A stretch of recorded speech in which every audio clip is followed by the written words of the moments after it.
It started with a flash, just a flicker, a blink, a glint of something unfamiliar in the mirror, but it was enough to make her heart skip a beat. You've felt that before, haven't you? That sudden, inexplicable chill when you're alone in the bathroom. The door creaks ever so slightly, and your reflection seems to pause, just a second longer than it should. It's easy to brush off. A trick of the light. Steam on glass. Maybe you're tired. Maybe your eyes are playing games. But what if they're not? What if that moment of uncertainty isn't just your imagination, but a warning? A sign that something is trying to get your attention? That's exactly what happened to Melissa, a young mother in upstate New York who never believed in anything supernatural until she saw a flash in her mirror, and then a message written in steam that changed everything.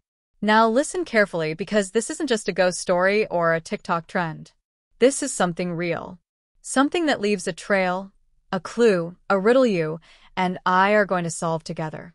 This video isn't just entertainment. It's a psychological deep dive into a mystery that pulls at the very core of what it means to trust your eyes, your memory, and your instincts. Because once Melissa saw that message, her life split in two. And if you're someone who watches shows like Unsolved Mysteries, scrolls through Reddit threads about creepy events caught on camera, or can't help but pause when a real-life paranormal story pops up on your feed, this video is made for you. But here's the truth. This story goes far beyond a ghostly flicker or a strange phrase in fog. The mirror was only the beginning. What Melissa discovered, piece by piece, would challenge her understanding of reality, memory, and even her own family's history. You'll hear the whispers of generational trauma, unravel the spine-chilling clues that were hiding in plain sight, and walk right beside her as the ordinary world she once knew begins to unravel in the most unexpected way. And you won't be alone. I'll be with you the whole time, guiding you through each clue, making sure you don't miss the details that seem insignificant now but will hit you like a truck later on. Because when we get to the end, it's not just Melissa who will need answers. It'll be you too. Let me ask you something. Have you ever experienced déjà vu? Not the fleeting kind where you think you've been somewhere before, but a deep, emotional familiarity with something that shouldn't make sense? Maybe a room you've never entered feels instantly familiar. Maybe you hear a voice in your head saying, "Go back," when there's no one around. That eerie recognition lives at the heart of this story. And the flash Melissa saw? That was the first spark that lit up everything she'd buried for years. You see, she wasn't just a mom. She wasn't just a woman who lived in a quiet neighborhood with her husband and toddler. She was a survivor of things she couldn't even name. But her mind knew. Her heart knew. And the mirror? That was the trigger. What you're about to see has never been shared publicly before. The footage you'll witness later in this video comes straight from the home security system Melissa had installed after the incident. Footage that even police couldn't fully explain. We'll show you the timestamps, the recordings, the strange audio distortions. And if you think this is a coincidence, if you think it's just a glitch, you're not alone. Melissa thought so too, at first, but you'll see how her skepticism turns to panic, and how she nearly gave up her entire life to get to the truth. This story is psychological, suspenseful, and emotional. And it's not just about what was written in the steam, but who wrote it and why. Now here's the part where I talk directly to you, the one still watching. Maybe you clicked this video out of curiosity. Maybe the thumbnail pulled you in. But now that you're here, I want you to stay. Because the answer you came for, the one that got you to click, is coming. Not in the first minute. Not in the first 10. But at exactly the moment you least expect. And trust me, when you see it, you're going to want to rewind and rewatch everything that led up to it. That's why I'm asking you not to scroll away. Don't click on that next video. Not yet. Because once the puzzle pieces start to fall into place, you're going to realize this isn't just Melissa's story. It could happen to anyone. It could happen to you. If you've ever been gaslit, doubted your reality, or felt like you were screaming into the void with no one to hear you, this story will hit you in your chest. Because Melissa wasn't just facing something supernatural. She was dealing with something far scarier, a world that refused to believe her. Friends dismissed her. Her husband thought she was under too much stress. And when she started connecting the dots between the mirror, the steam, and the things her daughter began saying in her sleep, that's when things got dark. Really dark. But I'm not just here to tell you what happened. I'm here to show you, to walk you through it. So don't just watch passively, pay attention. Because every single detail in this video, every moment of footage, every line of dialogue matters. This is where the tension starts building, because what Melissa found in that message wasn't a warning, it was a countdown. And the closer she got to understanding it, the more her life began to spiral. She started having vivid dreams, ones that left her waking up gasping for air. Her daughter began referring to someone named Ellie, even though they didn't know anyone with that name. And the steam messages didn't stop. They changed. They got specific, personal, threatening. And when Melissa tried to record them, her phone would glitch out, like the mirror was feeding off the electricity in the room. Think that's a coincidence? You won't by the time we're done. I know some of you are skeptics, and that's fair. But before you write this off as another creepypasta or overproduced internet hoax, remember this. The human brain has an incredible capacity to protect itself by forgetting. That's not speculation, it's neuroscience. And sometimes, when the memories begin to leak through, they don't return gently. They come screaming. That's what happened to Melissa. The message in the steam didn't come from a ghost. It came from a part of her that she thought was long gone. And something was making sure she remembered. We're talking about generational secrets. Family history that was buried so deep even Melissa's parents refused to talk about it. But when she started digging, what she uncovered tied her house, her family, and that mirror to something that happened nearly 70 years ago. A disappearance. An unsolved case. And a name that showed up in a file nobody was supposed to have access to. And guess what? That name matches the handwriting in the steam. Don't worry, I'm going to show you all of this. Every document. Every piece of evidence. And together, we'll figure out what it means.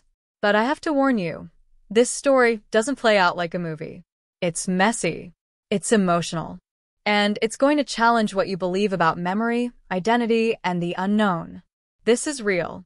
And you need to see it all the way through to understand what Melissa was really up against. Because the deeper she went, the more it felt like she was never supposed to uncover the truth. And just when she thought she'd reached the bottom, when she found the last message, the final clue, she discovered something even more terrifying. Something that didn't just rewrite her past, it changed her future.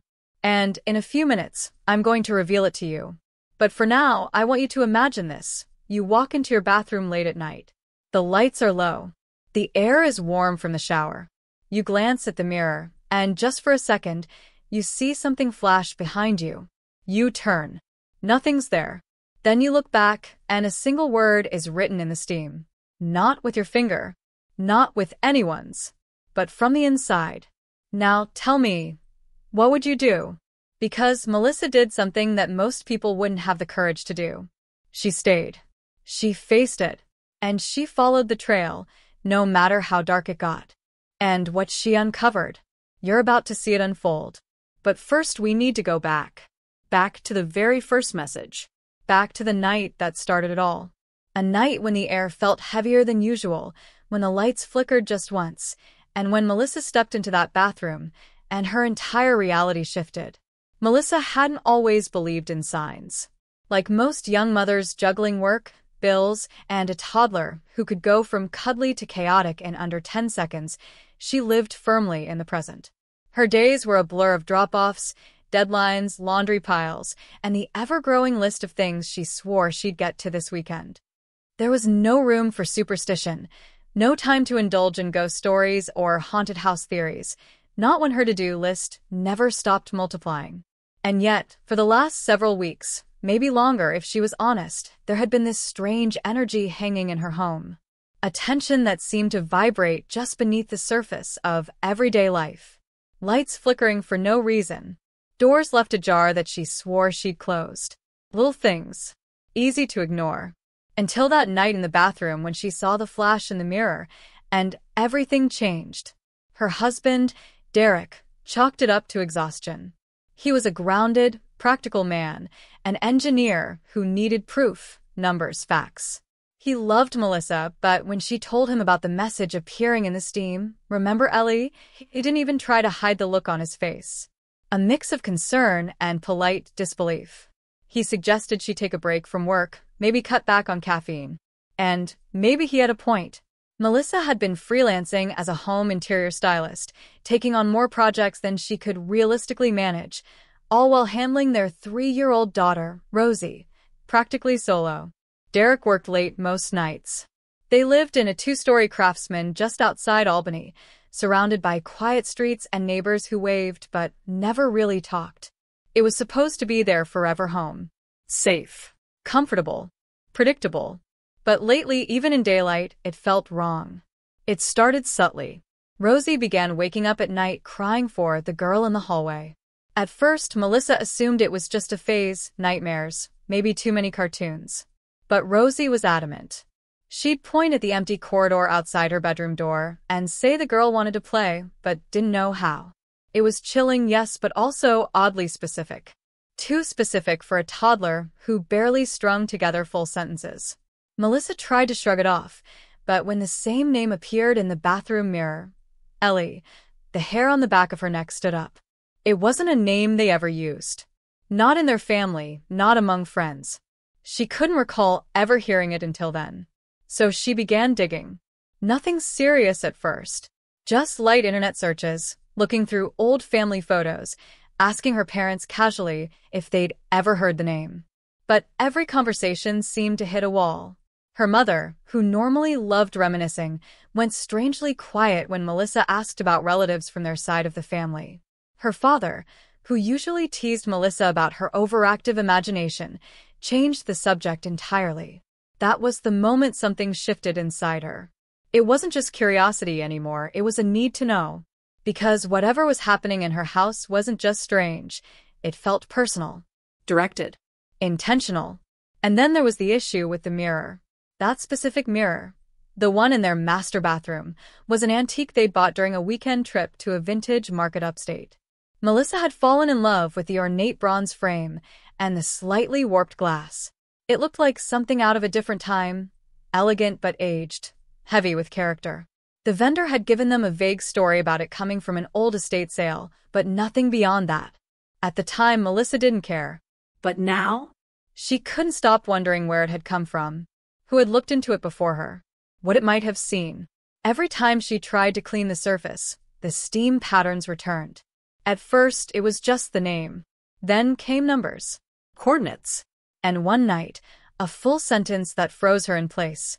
You lived here before. That's when the red herrings began to appear, people, moments, coincidences that felt like puzzle pieces, but didn't quite fit. There was her neighbor across the street, Mrs. Hammond, who'd lived there since the 80s and had once casually mentioned the house had a reputation before waving it off. When pressed, she'd just laughed and said some homes were emotionally sticky, whatever that meant.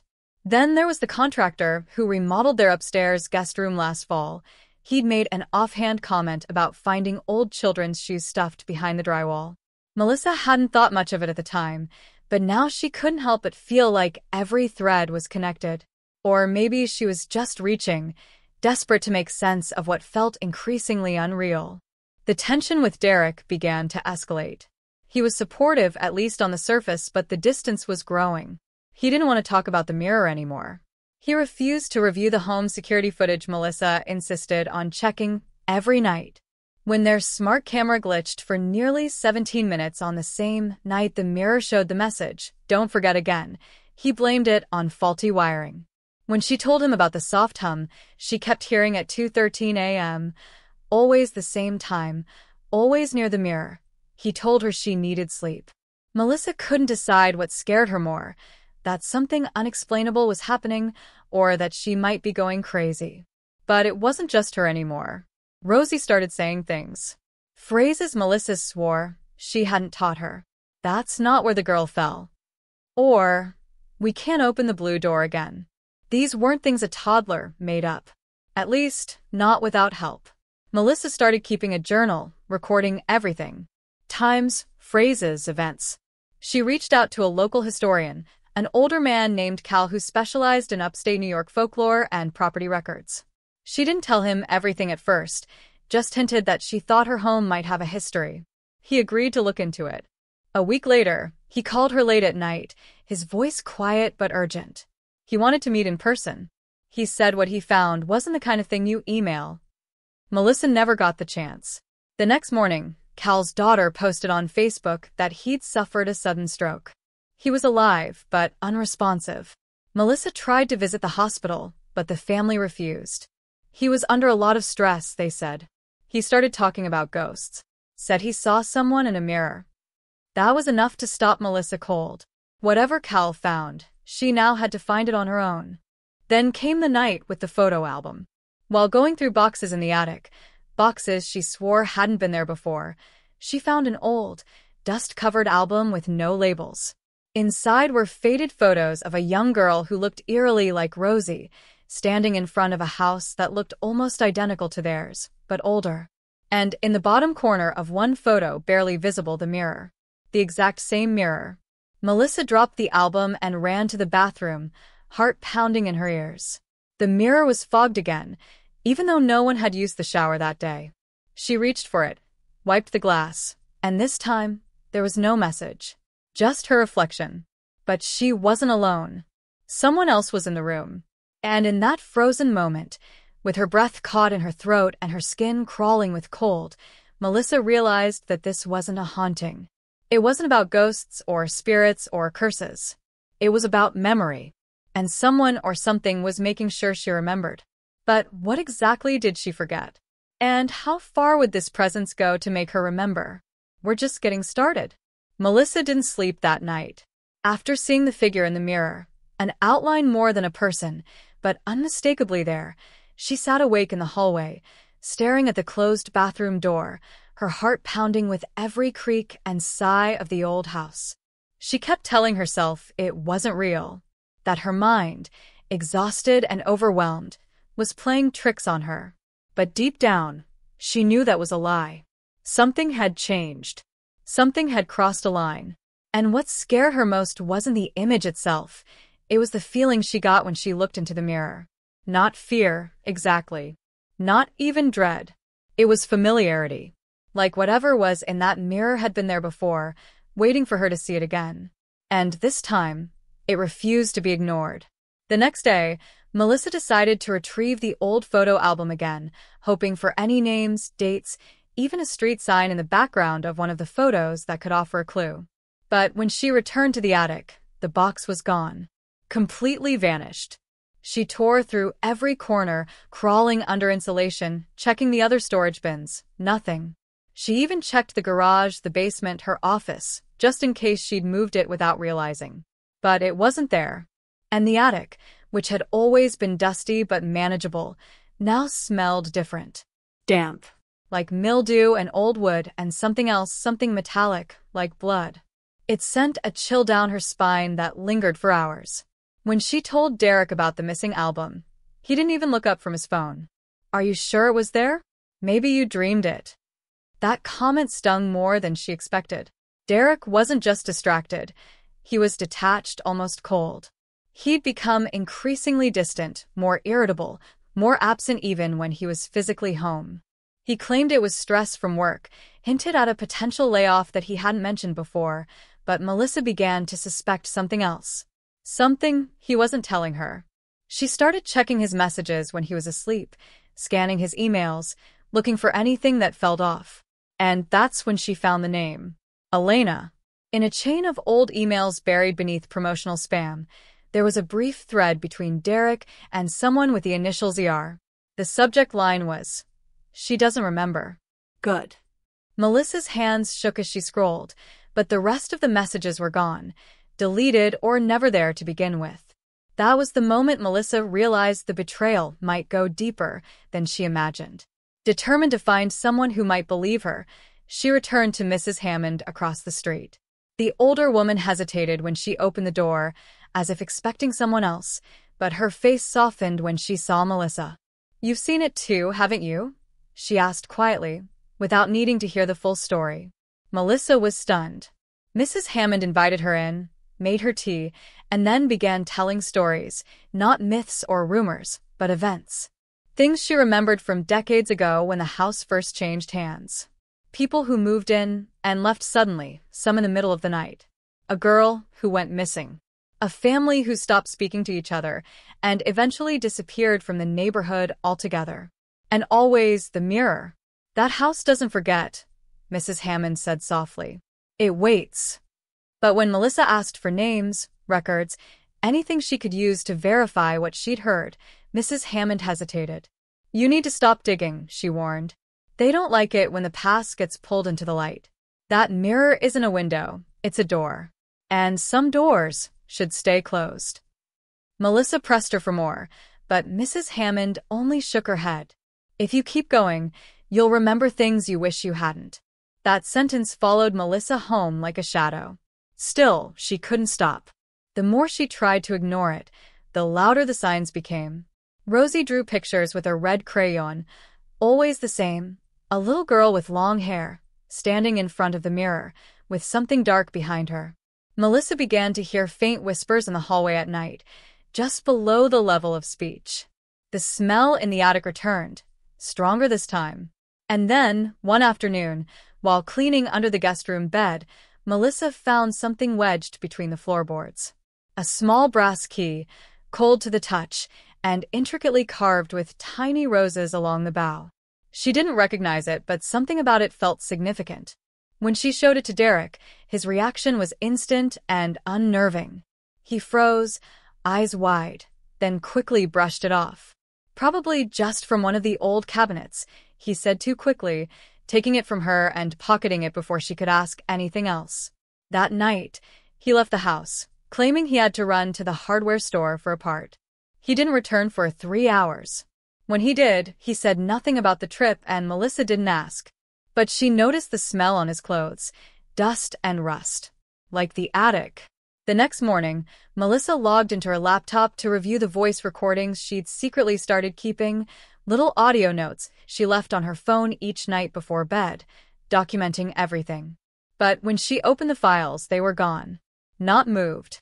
Not renamed. Gone. Every file, every note, erased. All except one. A single file remained, time-stamped from 3:47 a.m., a time when she was always asleep. When she played it, there was no voice. Just breathing. Slow, raspy, deliberate. And after a long silence, a whisper. Almost home. She slammed the laptop shut, her pulse racing. Someone had accessed her phone.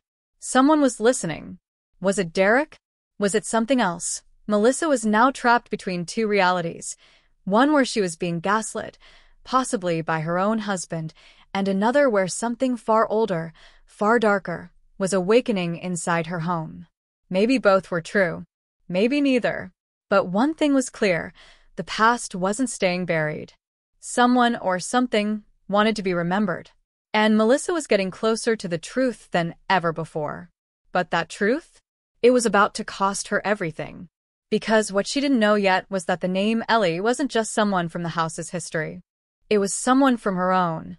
Melissa stared at the ceiling that night, unable to sleep, her mind spinning through fragments of memory, gut instinct, and a growing sense of dread she could no longer contain. The name Ellie now echoed in her head like a siren, familiar, yet frustratingly out of reach. She was certain now that someone was manipulating her reality, pulling threads from her past and weaving them into the present. And while Derek remained a prime suspect in her eyes, there was also the chilling possibility that he, too, was caught in something much bigger, something they both were part of without even knowing. But before she could explore that theory any further, the mystery took a new turn.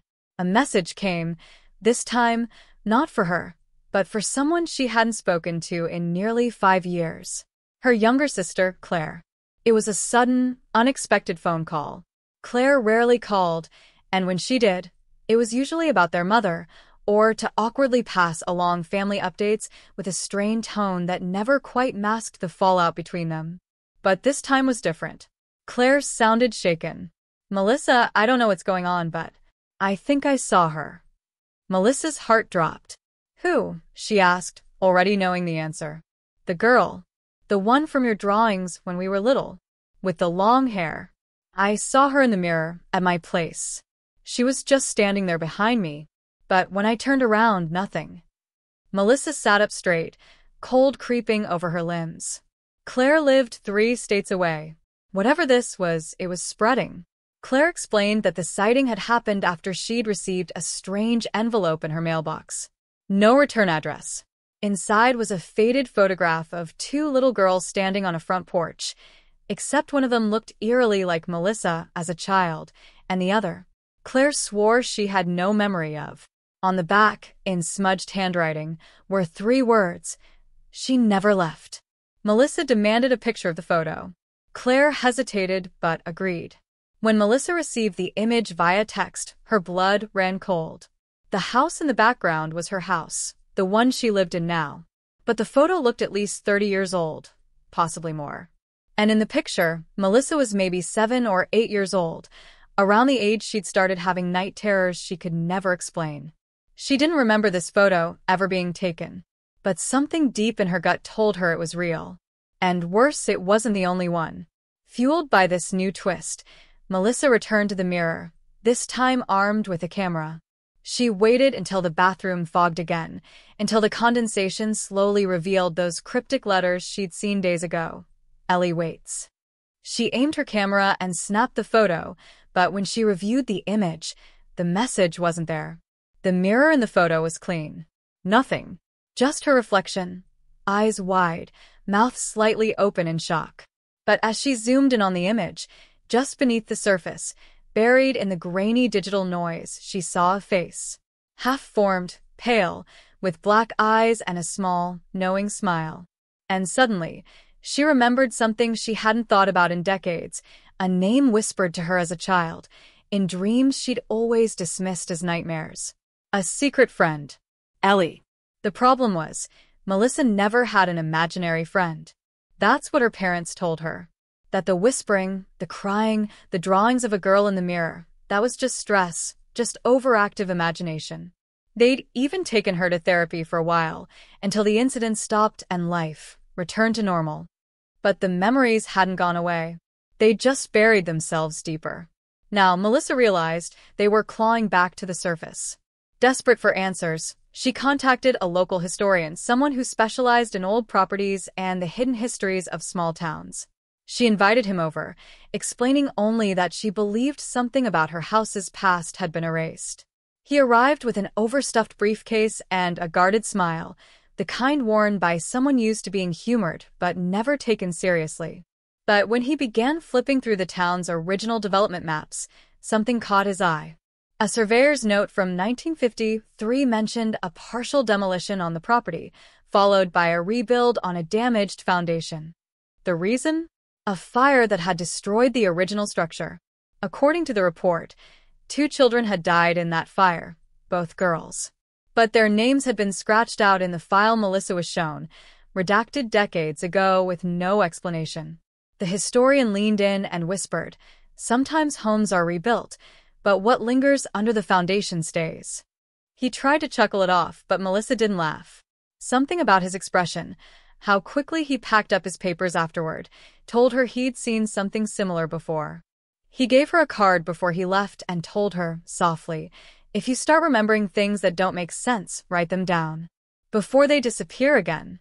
Later that night, as Melissa sat in the living room trying to process what she'd just learned, she noticed the television flicker on by itself.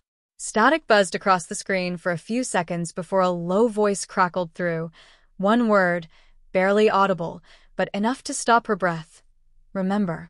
Then the screen went black. Rosie, who'd been coloring at the kitchen table, looked up and said casually, "Ellie likes that show." Melissa froze. "What did you say, honey?" Rosie shrugged. "She told me. She watches it with Daddy when you're asleep." That sentence didn't just rattle Melissa, it shattered something in her. Derek had been watching TV late at night. But not just that. He'd mentioned shows he said he hated. Shows he claimed to fall asleep to.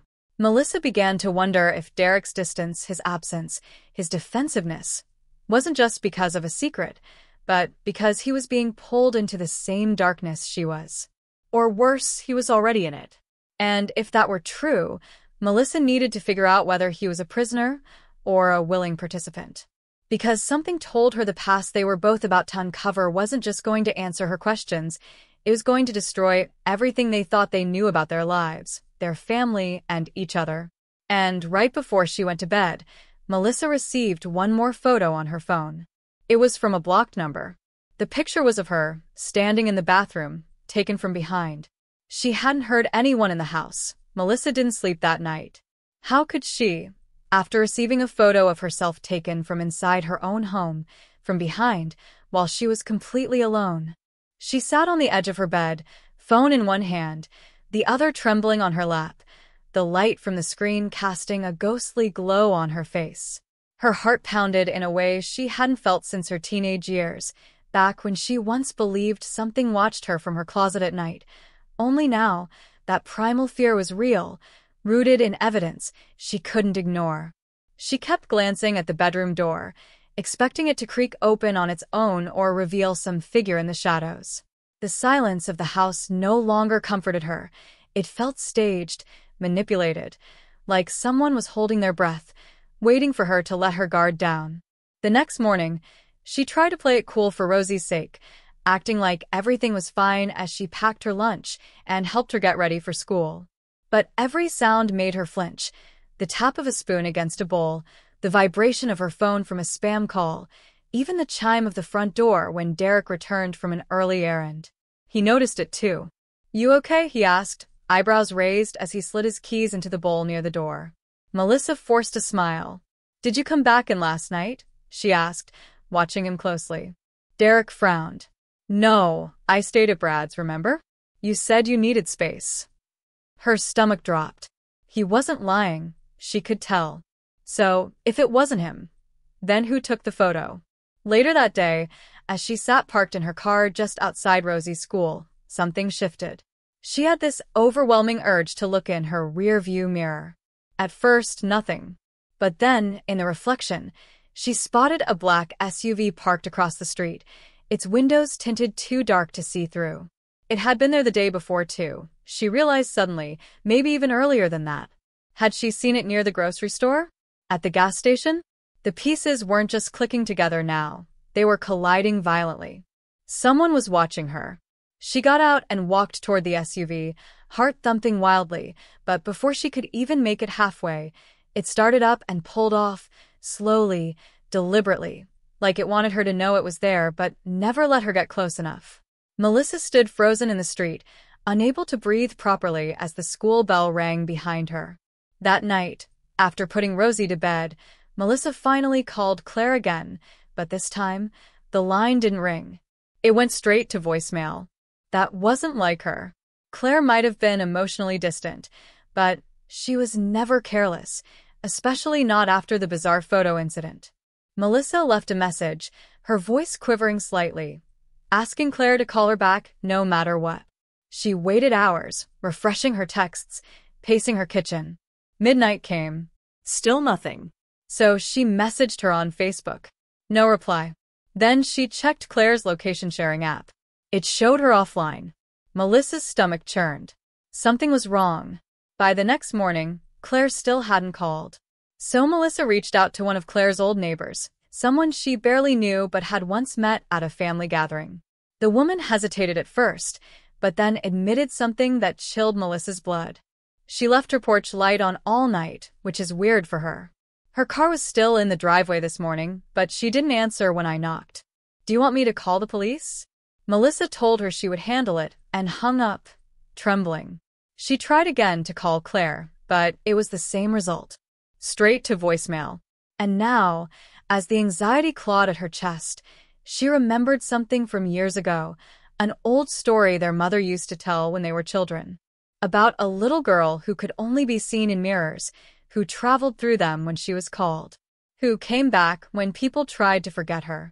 Melissa had always thought it was just a scary bedtime tale, a twisted old wives' tale passed down from their grandmother, who came from a small Appalachian town steeped in folklore.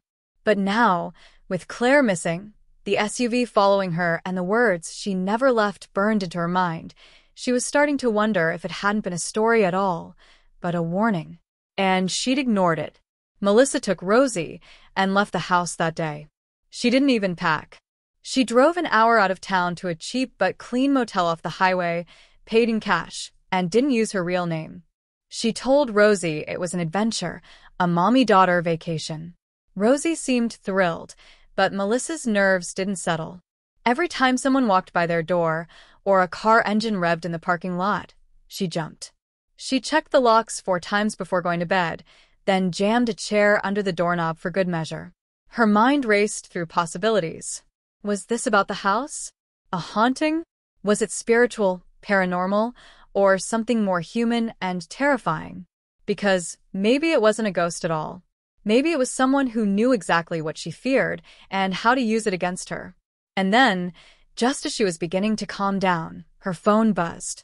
It was a video message. No text. Just a video. She opened it, her heart pounding as it began to play. It was footage of Rosie, taken from behind, walking down the school hallway, laughing, oblivious. Then a voice whispered, clear, low, and unmistakably male. She sees her too. Melissa dropped the phone. And in that instant, she realized this wasn't just about the past anymore. This was a warning. And whoever or whatever was behind it had no intention of stopping. Not until Melissa remembered everything. Melissa didn't sleep. Again. But this time it wasn't the fear that kept her up. It was the pieces finally starting to click, not gently, but violently, as if they were crashing into each other inside her mind. That video. That whisper. She sees her too. It haunted her, yes, but it also felt deliberate, like someone wanted her to understand something she'd been missing all along. And that's when she made the call. Not to the police. Not to Derek. Not even to the school. She called her Aunt Vivian, her mother's estranged sister, the one who hadn't spoken to the family in nearly 15 years. Vivian had always been the odd one, labeled unstable or off by family members after a string of breakdowns and paranoid episodes. But she was the only one who had ever hinted that there were truths in the family nobody wanted to touch. So when Vivian picked up on the third ring, Melissa braced herself and asked the question that had been gnawing at her since the message in the mirror. What do you know about her? The silence that followed told Melissa more than any words could have. Then, in a voice that sounded like it was coming from the other side of a locked vault, Vivian whispered, "You weren't supposed to remember." Melissa froze. "Remember what?" she asked, her voice barely above a whisper. Vivian took a shaky breath and said, "You and Claire weren't just kids when it started. You were the reason it started." Melissa's vision blurred. "What are you talking about?" But Vivian wasn't making sense. She spoke in fragments, panicked words tumbling out, about a house that used to belong to their grandmother, about seances in the attic, about a pact that was never fully broken. "She feeds off attention," Vivian hissed. "She only comes when she's called, but once she finds a crack, a memory, a name, she doesn't leave. That mirror in the house, it's hers. You girls were told never to touch it." Melissa sat still, the phone pressed tightly to her ear, her entire childhood rushing back in a horrifying flood. A mirror. In the basement. Covered in a sheet. Her mother saying it was broken and dangerous. Claire dared Melissa to look into it one summer, and she had. But she didn't remember seeing anything until now. Suddenly, the flash. The message in the steam. The voice. Rosie. It all clicked. This wasn't random. This wasn't some stalker or vengeful spirit hunting her down for no reason. This was someone that she had awakened. And just as that realization sank in, Derek texted. A single line. "We need to talk. It's about Claire." Melissa's heart seized. She called him instantly. Derek answered, but he didn't sound like himself. His voice was tight, strained, like he was holding something in. "I didn't know how to say this earlier," he began slowly. "But, Claire, she came to me a week ago." Melissa felt her knees buckle. "What?" Derek continued. "She was scared. Not about someone else, about you. She said you'd been acting strange. That you'd been saying things that didn't make sense, that you didn't remember things right. She was worried about Rosie. She thought maybe something was wrong with you, like you were forgetting what really happened. Melissa's mouth went dry. You're saying she thought I was imagining this? Derek hesitated. She said you might be losing time, seeing things. Melissa slammed her palm into the motel table. You think I did this? You think I sent that photo to myself? Filmed our daughter? Derek sounded helpless. I don't know what to think, Liz. But Claire was convinced something bad was going to happen, and she said if anything did, it would be because you finally remembered what you made her do. Melissa's vision spun. A flash of heat burst through her spine like a warning shot. What she made Claire do. But before she could say a word, there was a knock at the motel door. 3 sharp knocks. Then silence. Melissa dropped the phone. She grabbed Rosie, now wide awake and terrified, and pressed her against the bathroom wall, mouthing, "Stay here." She crept toward the door, heart pounding like a war drum. Another knock. This one slower. Like whoever was on the other side knew exactly what they were doing. She looked through the peephole, and there was no one there. But something was shoved under the door. A photo. Not of her. Not of Rosie. Of Claire. But it wasn't current. It was old, dated. Claire at age 10, crying. Holding something in her hands. A broken mirror shard, and a note taped to it. Melissa picked it up with shaking fingers. The note read, "You promised she wouldn't remember." And that's when the floor beneath her world gave out. Because Melissa suddenly did remember. The attic. The chant. The blood. And the look in Claire's eyes when she realized Melissa had meant every word.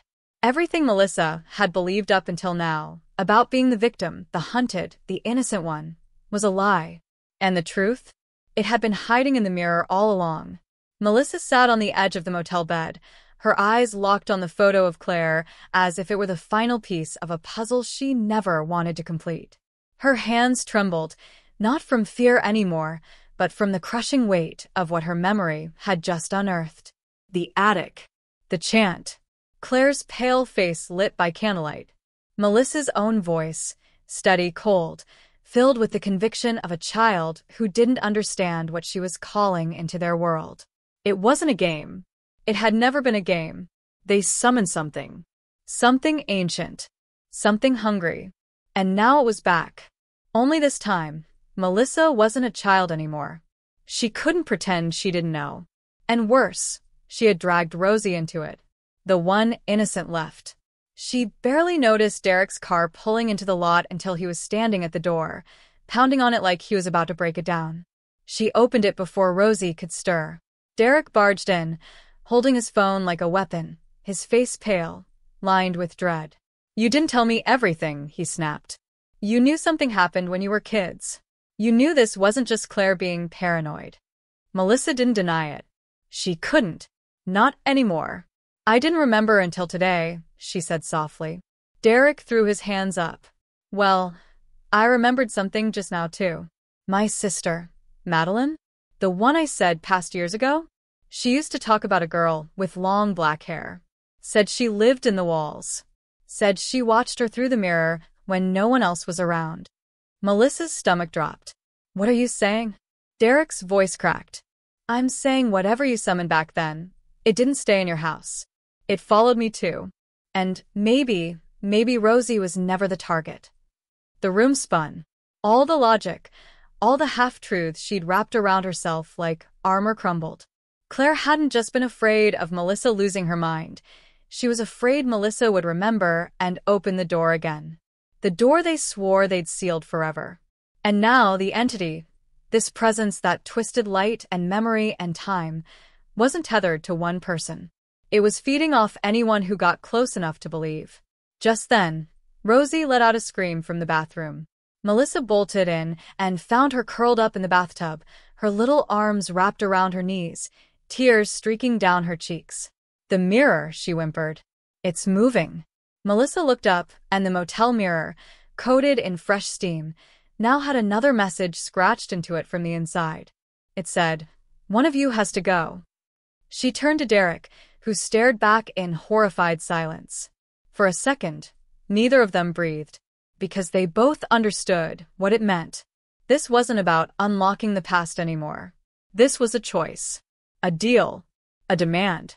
One of them had to go, disappear, die, something. And the other two might be spared. Might. It was a choice no parent should ever have to make, and yet here it was, delivered through a mirror by the very thing they'd once invited into their lives like a shadowy friend. Melissa collapsed onto the bathroom floor, clutching Rosie, her mind spiraling with options. Could she run again? Hide Rosie away and face whatever this thing was herself? But what if it never left her daughter alone? What if it clung to Rosie like it had clung to her and Claire? What if this wasn't even about the past anymore, but about passing the curse forward? And Derek, could she trust him now?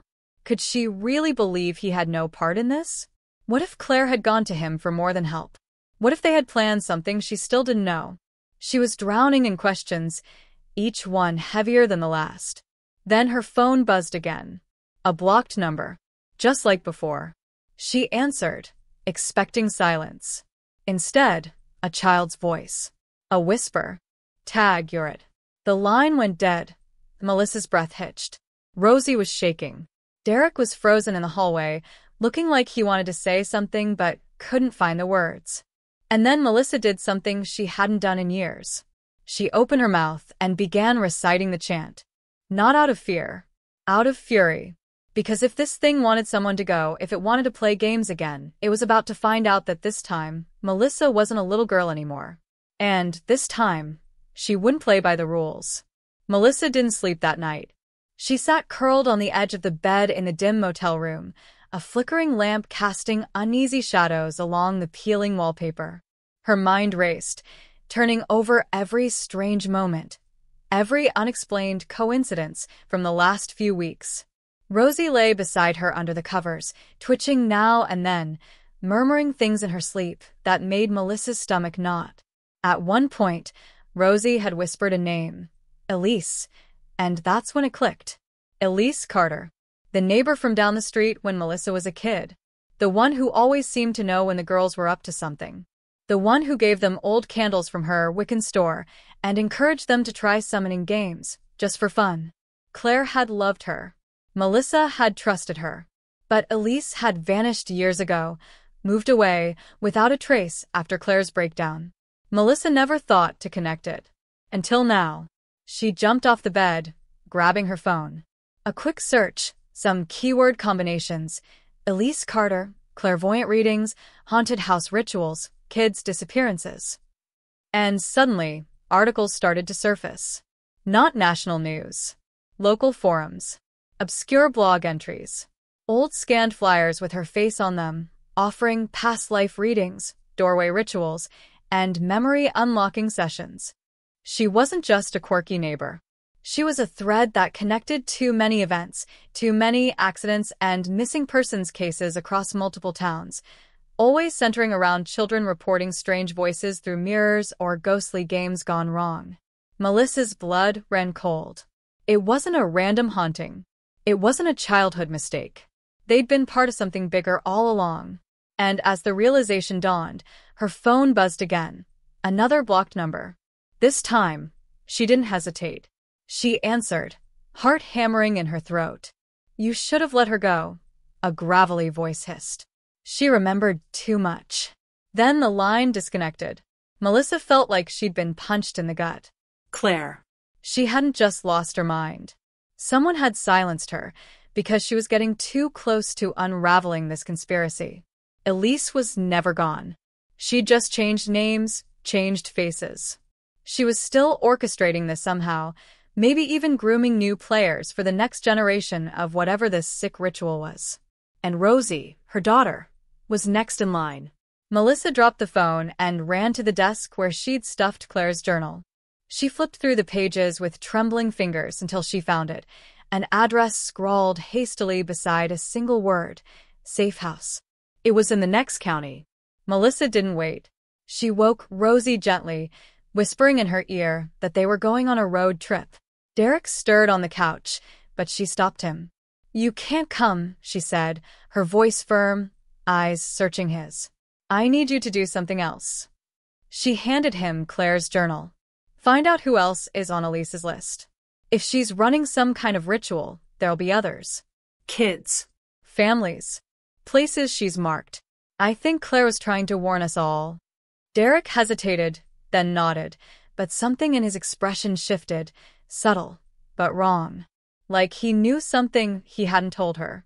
And it hit her like a freight train. He knew Elise. Maybe not as a neighbor, but from after. From somewhere deeper, more recent. Maybe even as a recruit.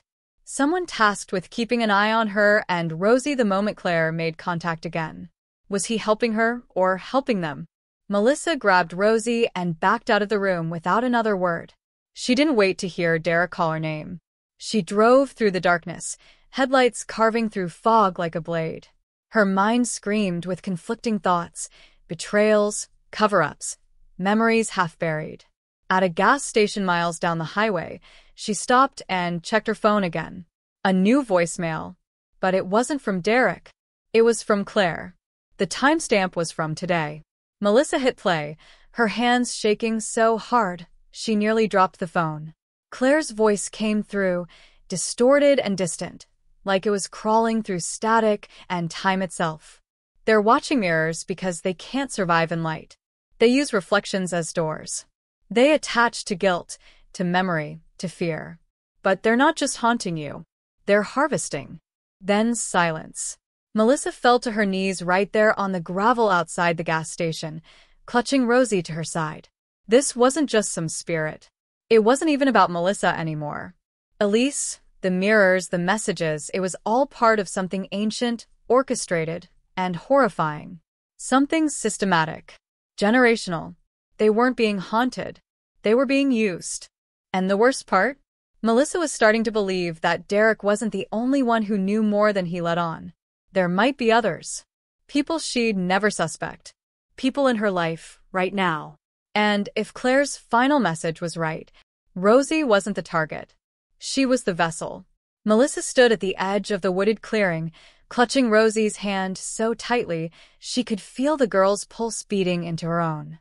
The GPS had died miles ago, and the phone's signal vanished just before they reached the iron gate hidden behind the veil of overgrown pines. She didn't need confirmation now. This was the place from Claire's journal. The so-called safe house. But it wasn't abandoned. Faint light poured from the windows of the house nestled in the clearing, flickering like candles. No, not like. They were candles. Dozens of them. Arranged in patterns that formed unsettling shapes across the windows, a language Melissa didn't understand but instantly distrusted. Rosie tugged at her hand, whispering that she didn't want to go closer, that the air smelled like metal and rain, and that her stomach felt like it was crying on the inside. Melissa crouched beside her and promised that they'd leave as soon as they found out what happened to Aunt Claire. But in her gut, she already knew they were walking into the heart of it. The door creaked open on its own as they approached, revealing a narrow hallway drenched in red candlelight. At the end of the corridor stood a tall figure, draped in shadows, a long scarf wrapped around her hair the way Elise always wore it. Melissa's breath caught in her throat. The woman stepped forward slowly, her face older but unmistakable. Elise. Or whatever she called herself now. Her smile was cold, practiced, like she'd rehearsed this moment 1,000 times in front of a mirror. "You finally made it," she said, voice calm measured. "You've brought the key." Melissa instinctively pulled Rosie behind her, heart pounding so loudly she couldn't hear her own thoughts. Elise raised a hand, not in violence but in reverence. "You don't understand what she is," she whispered. "You think this is about ghosts? Hauntings? No. This is about access. Memory is the doorway, but blood is the key." Claire remembered too much. That's why we silenced her. But Rosie, she's special. Born at the equinox. Marked by legacy. She sees between. She hears the echoes. And you, Melissa, you opened the door when you called out to the mirror. The hallway shifted. The walls rippled like water.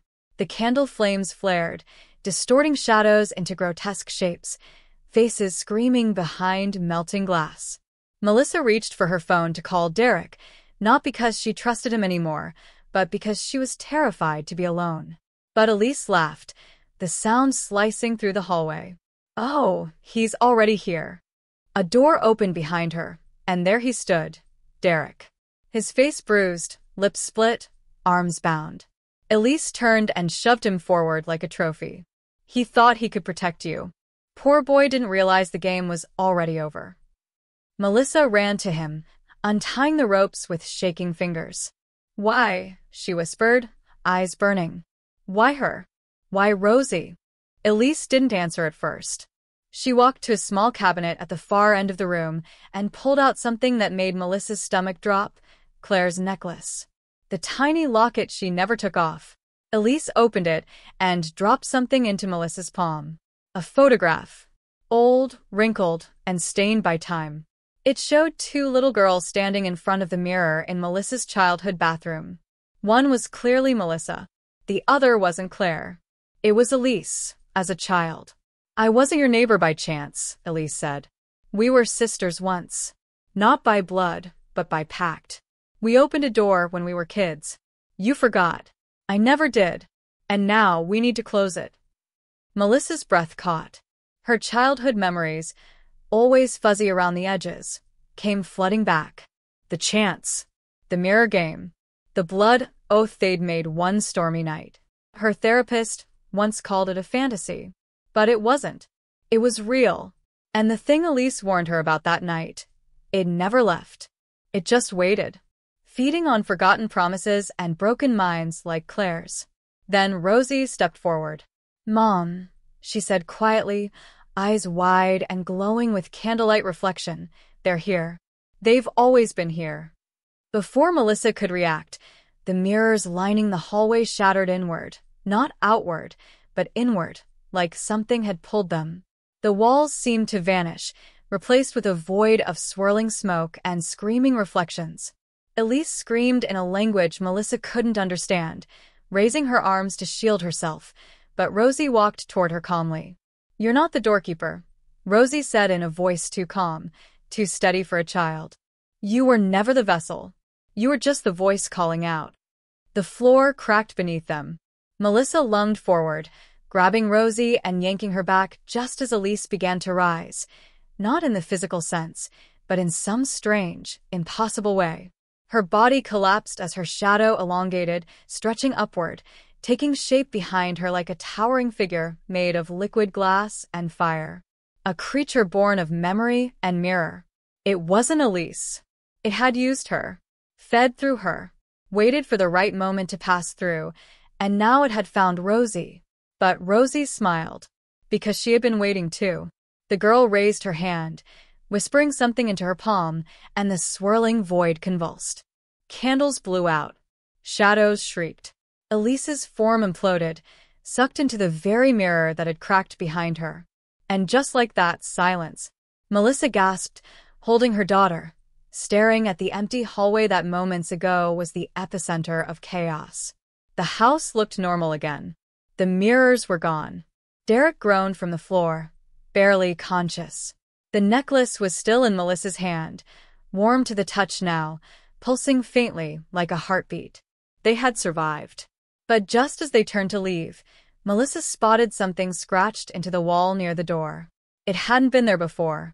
A message, carved in childlike handwriting. The mirror remembers. Next time it won't knock. Melissa froze. Rosie looked up at her and whispered, Mom, did you hear that? And in the reflection of Melissa's eyes, just for a second, a flicker of someone else's face. Watching. Waiting. The story wasn't over. It had just changed mirrors. The sun rose quietly the next morning, casting long beams of golden light across the dusty porch where Melissa sat with Rosie curled up beside her. The woods behind the house were still, eerily peaceful, as though the previous night had been a fever dream. But the scars on Derek's arms, the shattered windows, and the burned-out candles told a different story, one rooted in memory and blood and truths that never should have been uncovered. For the first time in what felt like years, Melissa allowed herself to exhale. She felt like she was breathing air that didn't belong to her, like she'd borrowed it from another version of herself who had never stepped through that mirror. And yet, here she was, different now, weathered, awakened. The kind of change you don't see in the mirror but feel in the silence when the house creaks or a shadow moves just a little too fast. She clutched Claire's necklace tightly in her hand, the last piece of her sister's unraveling, and finally understood. Claire hadn't been crazy. She'd been right, and she had died protecting the truth. They buried Elise quietly in the clearing where it all ended.